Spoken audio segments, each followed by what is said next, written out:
noon game. I'm excited about the noon game. I don't know about you guys, but this time of the year is a good time for a noon game. It's going to be the warmest part of the day. It's after daylight savings ends, so it's not like it's really that early. It gets dark at like 5 o'clock or something like that now, anyway. So it's kind of like a 3 o'clock game earlier in the year, right? So I think it should be good. It should be awesome. I hear that this is a sellout, which is great. Students have requested a lot of tickets, which is great. Appreciate the support from everybody. It's what is it? True blue. Everybody wears blue. I'm wearing blue, so everybody wears blue. That's great. So it's a good weekend ahead. Looking forward to Saturday. Got quality opponent, unbelievable program. That we get to play on Saturday.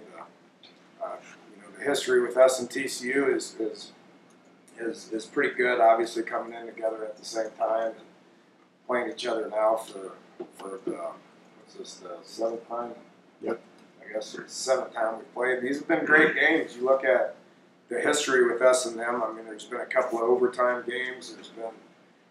There's been some last-second field goal games. I mean, they've been wars now, and both programs with really pretty much the same tradition of being kind of in the group of five discussion and winning a lot of football games in the respective conferences of the Mountain West and the Big East. And don't forget they joined the Big East for a couple months, and then went to the Big 12, and then we followed their lead and went to the Big 12. So a lot of history between the two programs, and got the utmost respect for Harry Patterson, elder statesman in our conference.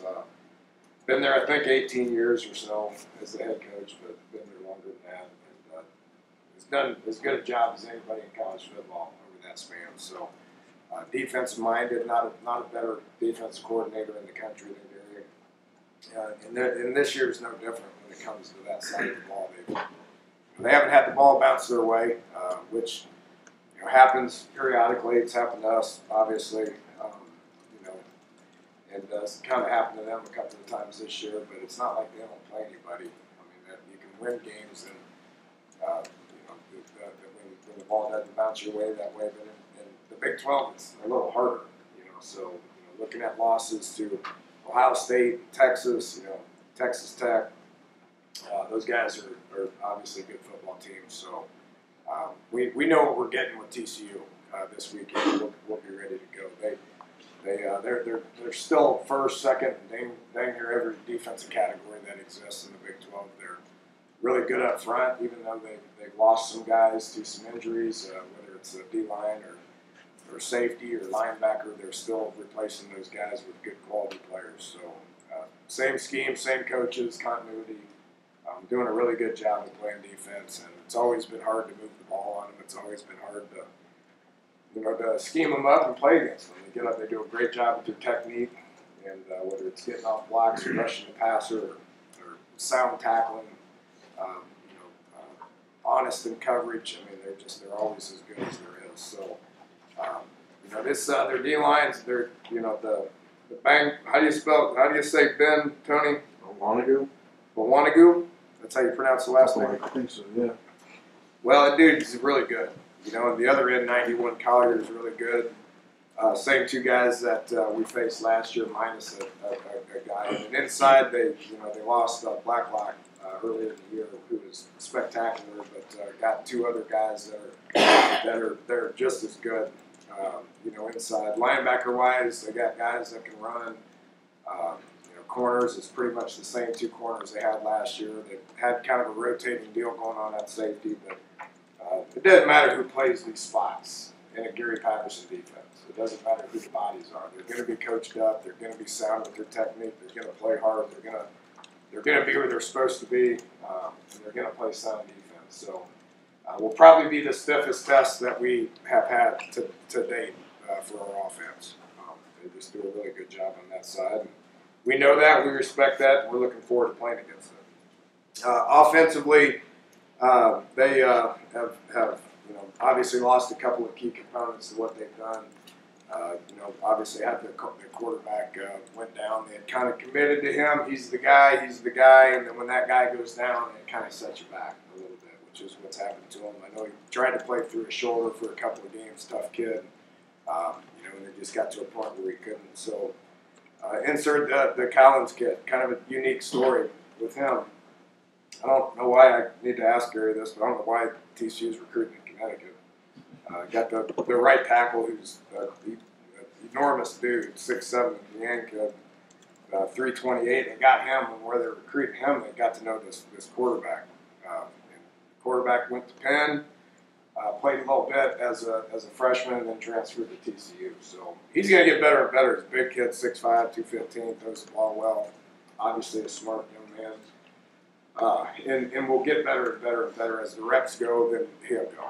You can tell the timing's not quite where it needs to be with all these receivers, which they got just a bundle of receivers that are as good as I've seen. Fast guys, even taking away Turpin, who they kind of designed their offense around because that kid was such a good player. You take him out, you insert two freshmen that look just like him. The Barber kid and the Davis kid, 4-12. Those guys are young, but are dynamic players. Keep your eye on one, Rager, as good as a receiver as we've seen all year, as fast as a receiver as we've seen all year.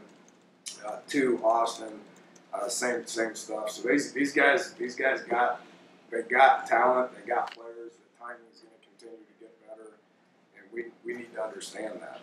We know how good their backs are. Six Anderson's been here for 3 years. He's a really good player. 33. You want to give me this name too, Tony? It's Shewo Olanalu. There you go. He practices that. I don't. I call him by numbers. This one's number 33. He's big. He's 6'3", 230. He's talented. We saw both these guys last year. They're nothing new to us. They are dangerous, can change the game. Sonny Cumbie, known for a long time. He's doing a good job with those guys. And up front, they've always been big. They've always been good. They're a tick off based on timing, and we got to make sure that we do a good job of defending those guys. Special teams has always been one of their strong suits for these guys. They pay attention to it. They've had a couple of different punters. I mean, they did a great job. The Nunez guy last year of pinning us into the 5, inside the 5, 4 or 5 times last year. It was unbelievable. I've never seen anything like it. I've seen played with some good golfers that can stick a 9-iron like that, but this guy did the same thing with his foot.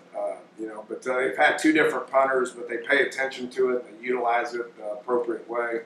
Had 2 different kickers. The Song guy's been around there for a little while. And the kicker last year, I thought, was one of the better ones the Bunts kid on the kickoffs, as far as his placements on the kickoffs, he does a really good job with that.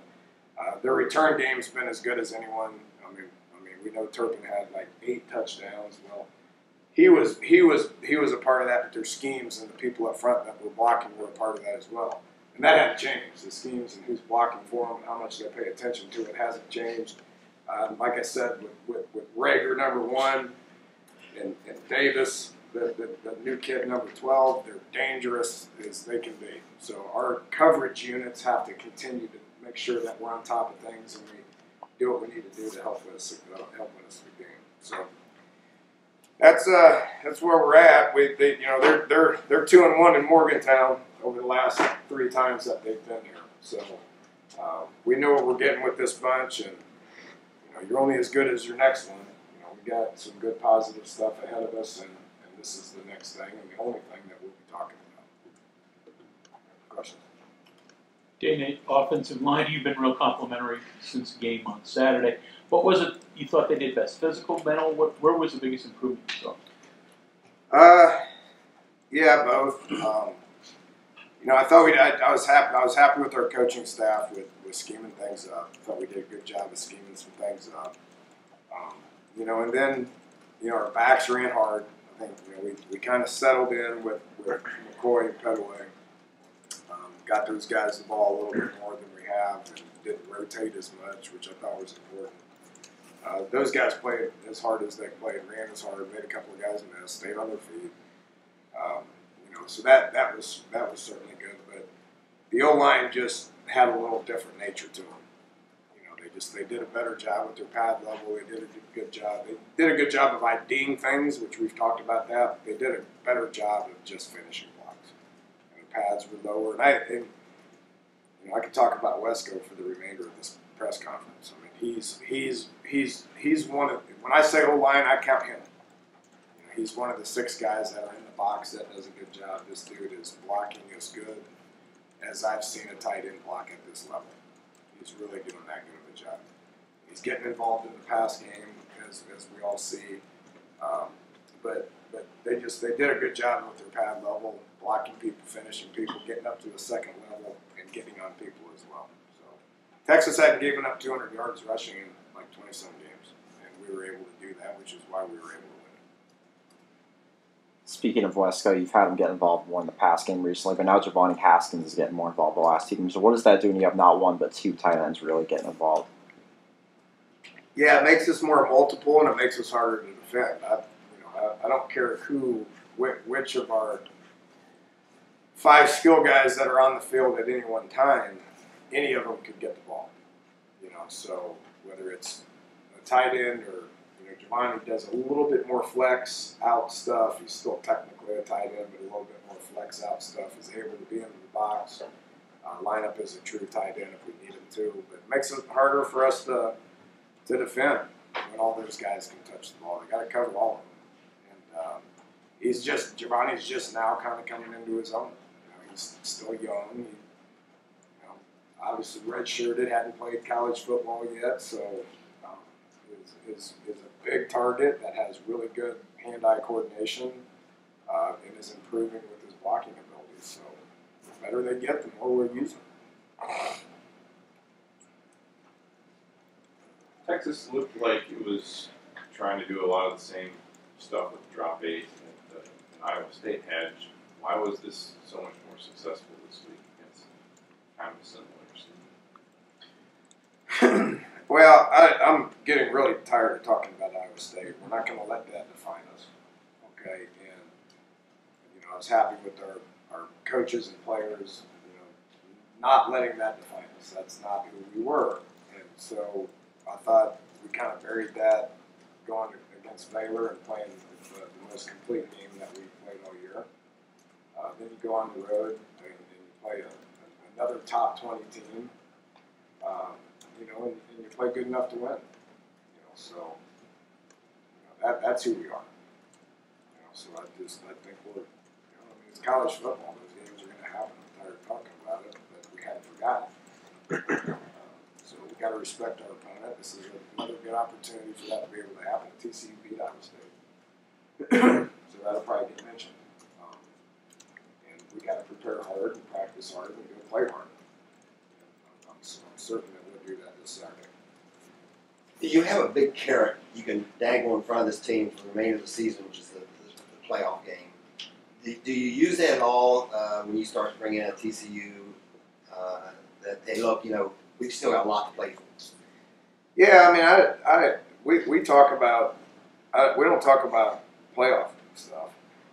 I don't know if you're referring to the CFP stuff, which we pay no attention to, or the Big 12 championship, which that's our goal.